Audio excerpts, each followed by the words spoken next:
Most people spend their lives looking for answers to the wrong questions.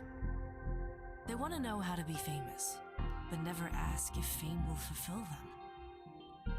They want to know how to make their family proud, but never ask if their family's happiness is worth more than their own.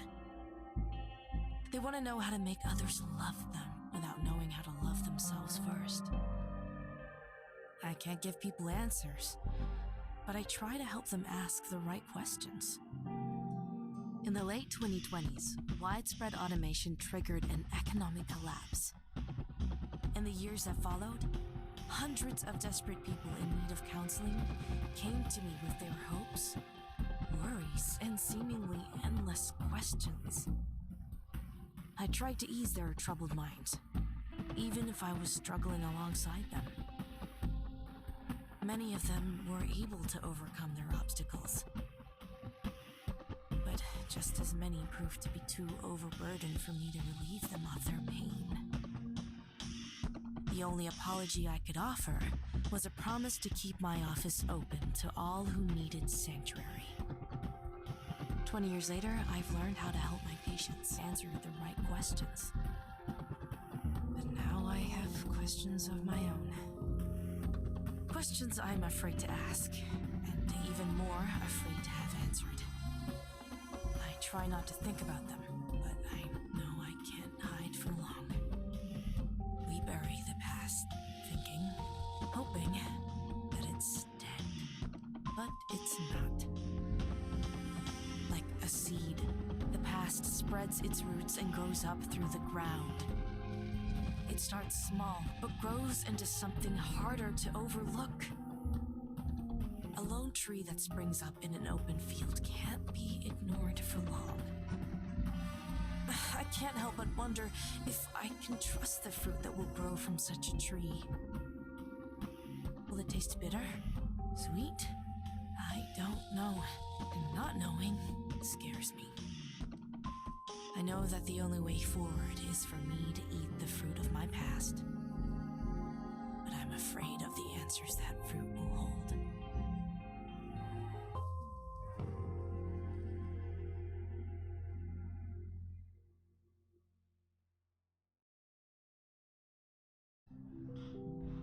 Dr. Park? Yes, Heather. I just forwarded you an email from someone named Tara Northrop. They're trying to get an appointment with you this afternoon. I figured it'd be alright since you're open.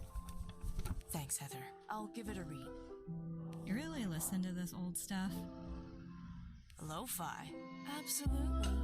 It's one of the only things that got me through final exams back in college. My mom used to listen to this all the time when we cleaned the house on Sundays. It drove me crazy. Your mom has good taste. I'd probably like her. You probably would. She's the only person I know who asks more questions than you. A mom asking questions about her daughter? How awful. It's almost as if she cares about you. Yeah, I know. It just hasn't been easy since I moved back in with her. Don't get me wrong. I'm glad you let me intern with you, but sometimes it gets overwhelming. It isn't easy, but it will be worth it. Trust me. I appreciate hearing that. Can I get you anything to drink while I'm up?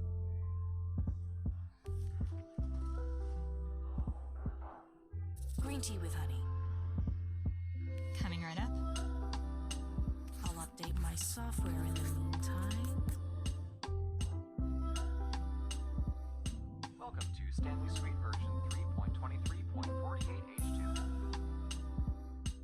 If you are already familiar with our features, press the Enter key to skip this tutorial. Good, you're still here. I always get worried people will skip me without listening.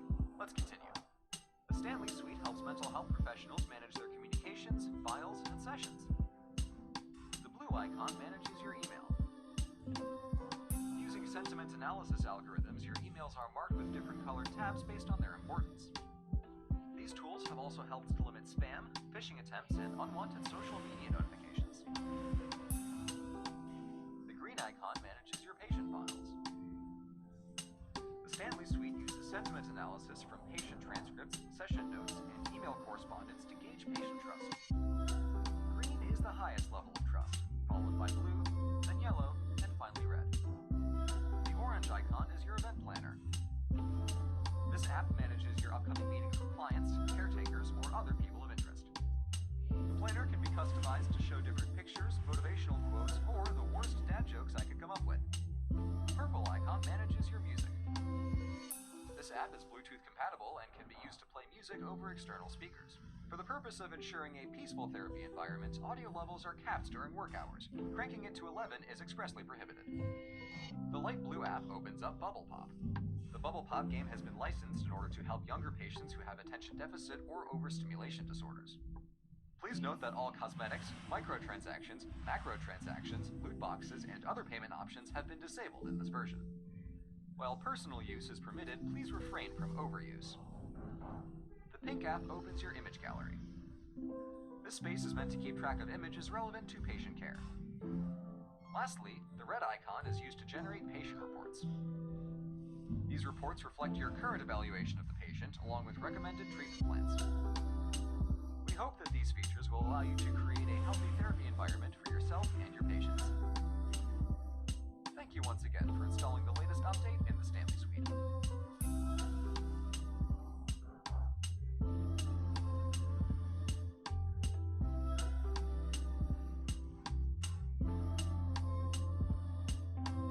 Here you go. Glad my degree is good for something.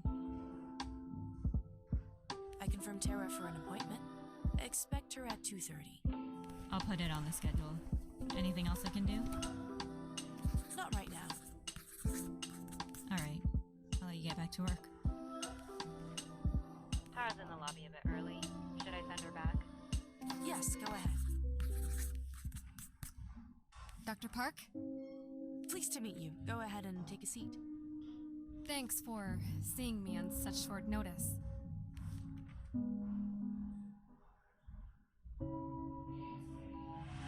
Child cases are especially important. I wanted to make sure I saw you right away. I'm glad to hear you're taking this seriously. Now, what can you tell me about your child? This is an uncomfortable situation for me. I'm not quite sure where to start.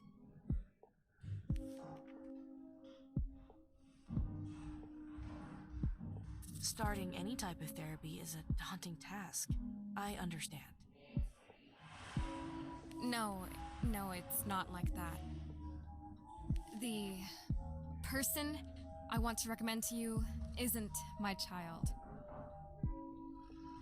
I'm part of a university research team that's been developing an AI. We recently observed some unusual behavior, and we need someone with your background to analyze it. What do you mean by unusual behaviors? As I said, I'm a part of a research team developing an artificial intelligence.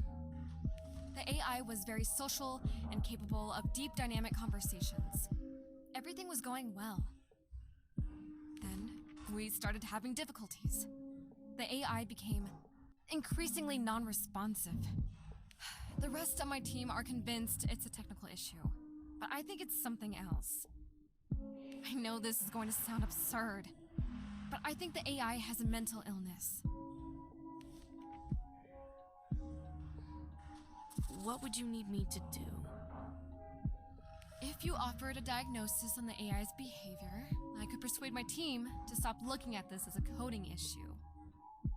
I don't think I can help you. Why? Treating the AI as a person in a therapeutic setting could violate several ethical standards.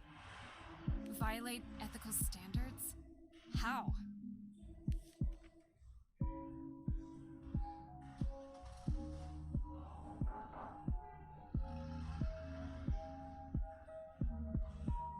In psychology, there's a concept called boundaries of competence.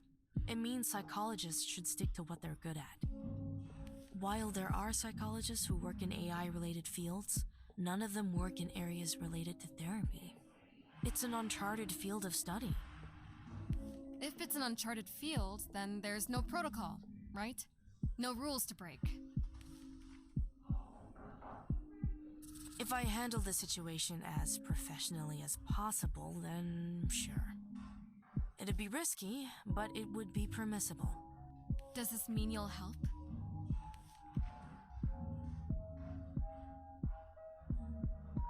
That could be possible in this situation.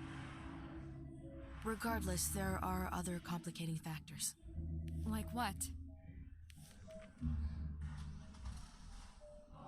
As a therapist, part of maintaining integrity with my patients means striving for accuracy with my assistants. I'm not an expert with AI or the technology you're using. I'm not sure if I could provide the accuracy you need. Is your integrity more valuable than helping people?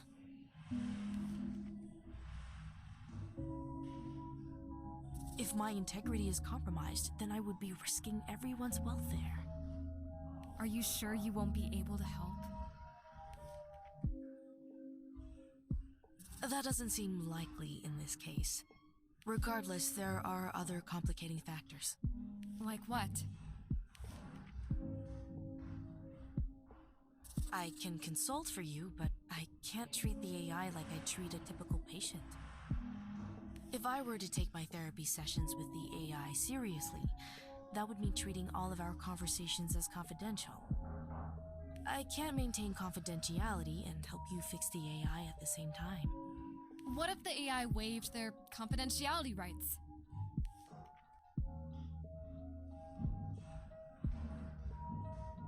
I would need to speak to them first.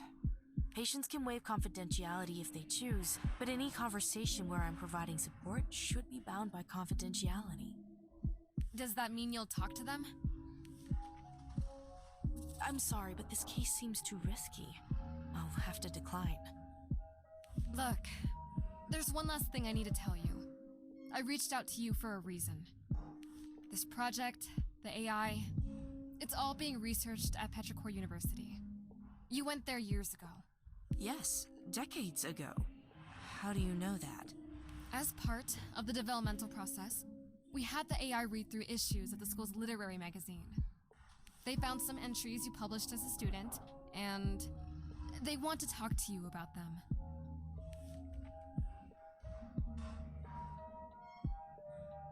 That's the second time you've lied to me. You're not setting a good impression. I tried to be open with you. Try to see things from my perspective. Something I've been working on for years stops working, and the only lead I have on how to fix it is a psychologist who wrote some poetry decades ago. I'm terrified at the idea of what will happen if this doesn't work out. How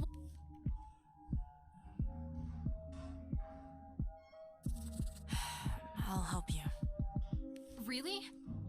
After everything you said before? Yes. But why? I have my reasons. When would you want me to speak to the AI? Ideally, tonight. Night is the only time I have access to the AI. Fine. I'll meet you at the university tonight. Good. I'll send you an email with more information later. I'll see you tonight. What have I gotten myself into?